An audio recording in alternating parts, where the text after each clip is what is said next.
AI is going to change the labour market. Some jobs will go. I think many more will be redesigned. So if you go to the expo on the AI summit, it's fantastic. I spent 90 minutes there. It's thronging with students. It's people asking the right questions.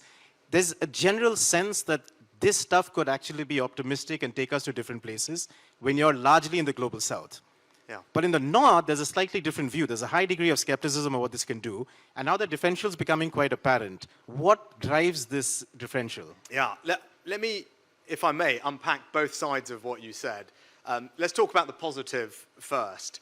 And that's something that I think actually probably the most powerful thing about this technology and AI is I think it is uplifting.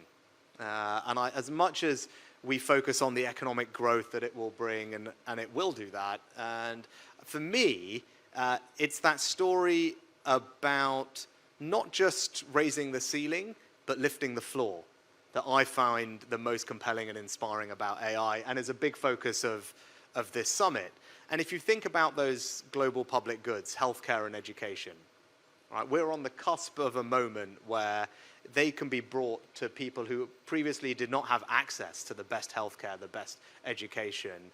Whether you're in a rural village in Africa or a school in rural India, to have this technology working for those people to lift, as I said, the floor, not just here, but around the world, I think is one of the most positive stories about AI. And I'm really pleased that Prime Minister Modi has made that a focus of this summit, and India is taking a lead on demonstrating that impact.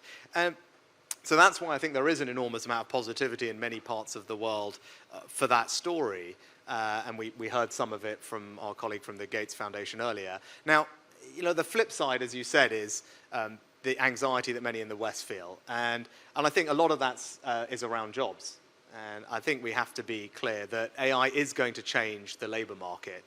Some jobs will go. I think many more will be redesigned. I think history shows us that societies thrive when we manage these transitions well. And I think the role of government is not to stop the innovation, but it's to support people to take on these new tasks, new roles with confidence and security.